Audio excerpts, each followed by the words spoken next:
Good morning students. आज अपन पढ़ते हैं भूगोल प्रयोगशाला की आवश्यकता। भूगोल प्रयोगशाला की आवश्यकता हम देखे जाए तो 1950 में जैसे वैज्ञानिक प्रयोगशाला थी, वैसे ही भूगोल प्रयोगशाला की भी आवश्यकता महसूस होने लगी। प्रयोगशाला हमारे लिए क्या है कि एक ऐसा कक्ष जिसमें भूगोल की सारी ही सामग्रियां उपलब्ध हो और उस कक्ष में अध्यापक आके भूगोल के कालांश ले सके और बाद में बालक भी उसी कक्ष में अध्ययन कर सके। अपने अगर कोई कार्य नहीं कर पाए तो बाद में रहकर उसी कक्ष में अपने कार्य को पूर्ण कर सके। तो भूगोल की प्रयोगशाला की आवश्यकता सभी जगह महसूस होती है कि जैसे विज्ञान की प्रयोगशाला होती है उसी आधार पर भूगोल की भी होनी चाहिए, जिससे भूगोल के जितने भी उपकरण यंत्र हैं उनको एक जगह हम ये करके संग्रहित करके रखा जा सकता है और समय की भी बचत होती है। 1950 में मॉन्ट्रियल कनाडा में एक अंतर्राष्ट्रीय संगोष्ठी हुई थी। अंतर्राष्ट्रीय संगोष्ठी में यही बात रखी गई कि भूगोल की प्रयोगशाला अलग से होनी चाहिए या नहीं होनी चाहिए। सभी भूगोलवेताओं ने इसका समर्थन किया। फिर यूनेस्को ने इस मत को समर्थन दिया और तब से भूगोल प्रयोगशाला की आवश्यकता महसूस की गई कि भूगोल प्रयोगशाला की आवश्यकता सभी विद्यालय में सभी स्तर सभी जगह पर होनी चाहिए। मतलब भूगोल का एक कक्ष अलग होना चाहिए जिसमें भूगोल के सारे ही उपकरण, यंत्र, मॉडल, चित्र, पाठ, नमूने सारी चीजें रखी जा सके, यथावत स्थान हो उसका रखने का, सामग्रियों को, और अध्यापक और विद्यार्थी दोनों ही सामग्रियों को सही सदुपयोग कर सके और सामग्रियों का सही से शिक्षण में प्रयोग कर सके। तो इसकी आवश्यकता क्यों पड़ी? इसकी आवश्यकता में कि भूगोल की प्रयोगशाला क्यों होनी चाहिए, इसकी आवश्यकता क्या है? सबसे पहला पॉइंट है हमारा निश्चित स्थान, कि भूगोल की प्रयोगशाला के लिए एक निश्चित स्थान होता है।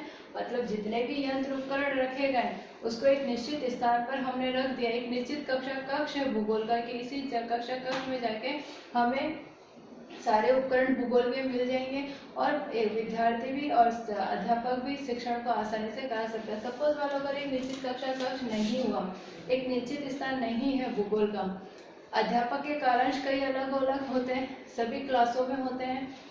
एक क्लास में से अध्यक्ष कोई सामग्री उठाई, उस सामग्री को लेकर अध्यापक गया, फिर उसी सामग्री को उठा के वो दूसरी कालांश में लेकर जाएगा। इधर क्या होएगा, कालांश चेंज होते हैं, अध्यापक के कालांश चेंज होने के कारण सामग्रियां भी चेंज होती जाएगी, सामग्रियों को भी अलग अलग स्थान पे वो उठा के लेता जाएगा शिक्षक। कभी तो अध्यापक समर्थ होएगा उस सामग्री को ले जाने में, कभी वो बालकों से रखवाएगा तो बालक उसमें क्या करेंगे, उस सामग्री को ले जाने में, उठाने में, करने में वो कभी सामग्री टूट भी सकती है, कभी सही भी रह सकती है, लेकिन विद्यार्थियों का समय अधिक लगेगा, इतनी देर में शिक्षक का कालांश पूरा हो जाएगा।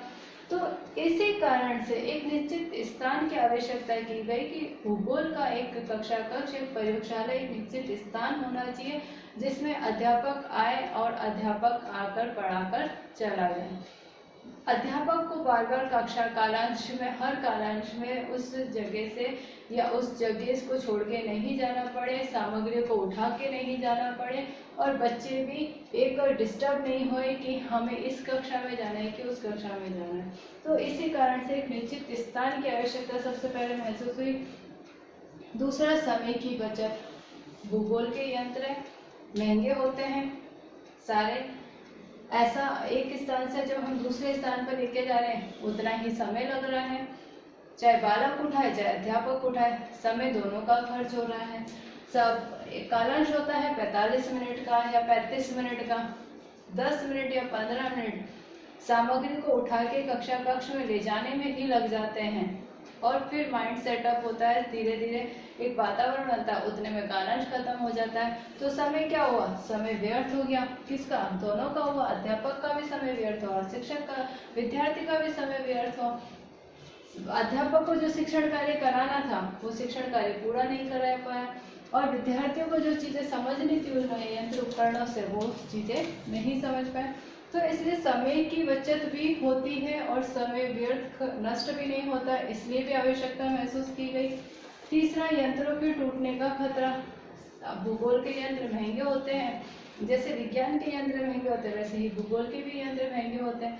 अगर एक स्थान से दूसरे स्थान पर ले जाने में टूट जाता है, चाहे अध्यापक से टूटे चाहे विद्यार्थी से टूटेगा तो किसको नुकसान हो रहा है? विद्यालय को नुकसान होगा, अध्यापक को भी नुकसान होगा कि वो यंत्र टूट गया था उससे को कैसे सही करवाया जाए या उसको कैसे समझाया जाए। और विद्यार्थियों को कि उस यंत्रों के माध्यम से विद्यार्थी अब जो सही ज्ञान है वो ज्ञान नहीं प्राप्त कर पाते हैं, तो यंत्रों के टूटने का खतरा भी रहता है। इसलिए भी भूगोल प्रयोगशाला की आवश्यकता पड़ी, क्योंकि भूगोल में कई सारे चित्र मॉडल भी बनते हैं। अगर उनको एक स्थान से दूसरे स्थान पर ले जाने में समय लगता है, एक स्थान से दूसरे स्थान पर ले जाया जाए तो वो क्या हो जाते हैं? टूट जाते हैं। हवा से टूट जाए, कैसे भी टूट जाएंगे, हाथ हिल गए जरा सा उससे गिर गए उससे भी टूट जाते हैं।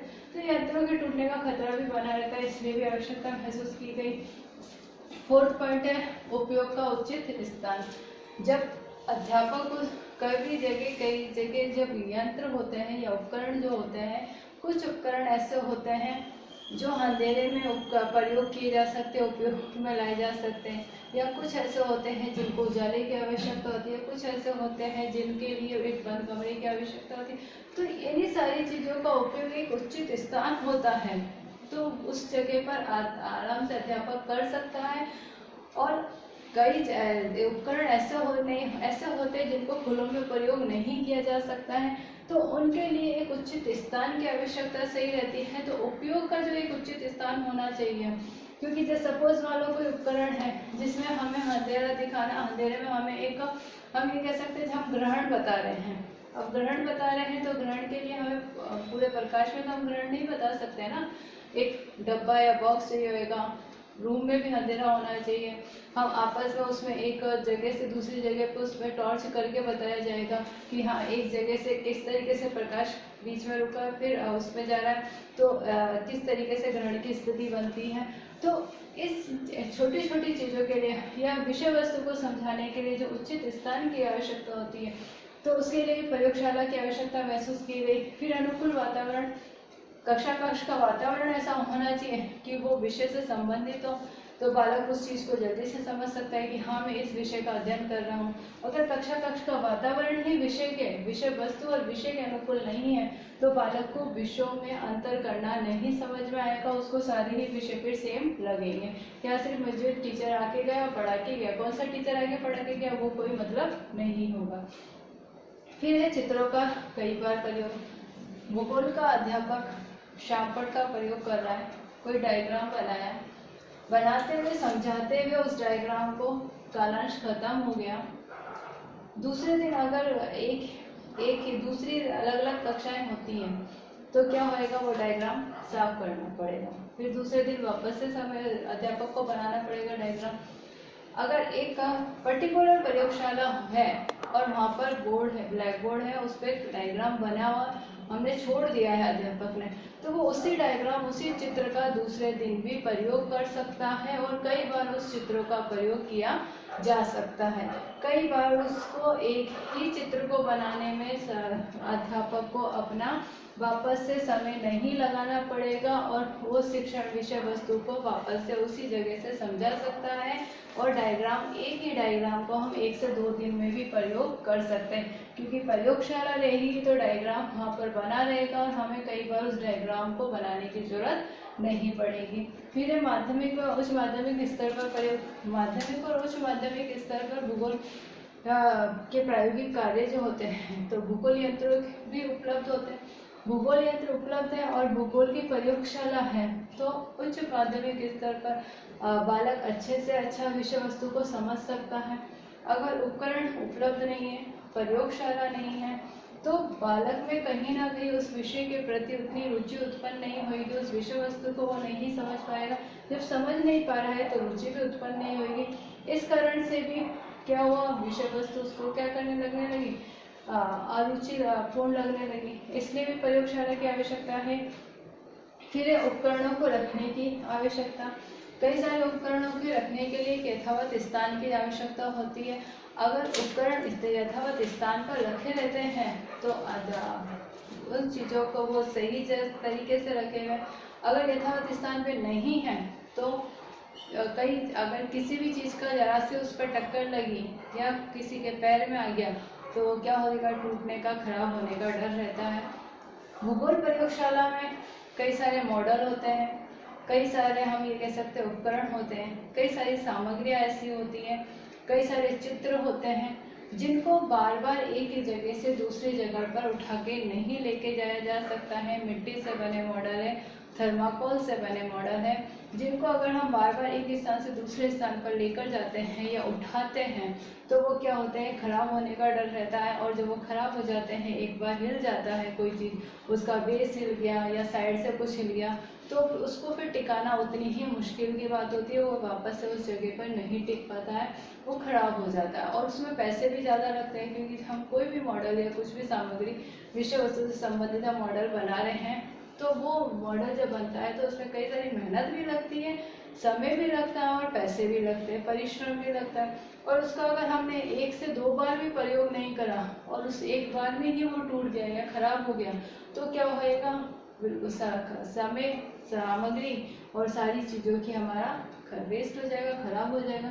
इसलिए इन्हीं सारी चीज़ों को ध्यान में रखते हुए भूगोल की प्रयोगशाला की आवश्यकता महसूस हुई। और 1950 में जो अंतर्राष्ट्रीय संगोष्ठी हुई थी, उसमें यूनेस्को ने भी भूगोल की प्रयोगशाला को कि सभी स्तर पर या सभी विद्यालय में भूगोल के लिए एक कक्ष एक अलग से प्रयोगशाला होनी चाहिए, जिसमें एक भूगोल अध्यापक जाके सभी विषयों का, भूगोल से संबंधित, विषय से संबंधित यंत्रों को, उपकरणों को सिखा सके, समझा सके, उनका उपयोग करना बता सके और विद्यार्थी भी उसमें रुचि ले सके। कक्ष का वातावरण भौगोलिक हो, जिससे बालकों को भी उसमें रुचि उत्पन्न हो सके। क्योंकि भूगोल भी एक क्या है, वैज्ञानिक विषय ही है, और वैज्ञानिक विषय है तो बालक भी ज़्यादा से ज़्यादा उसमें रुचि ले तो ज़्यादा अच्छा होगा। इससे संबंधित आपके नोट्स और क्वेश्चन आपको PDF में सेंड कर दिए जाएंगे।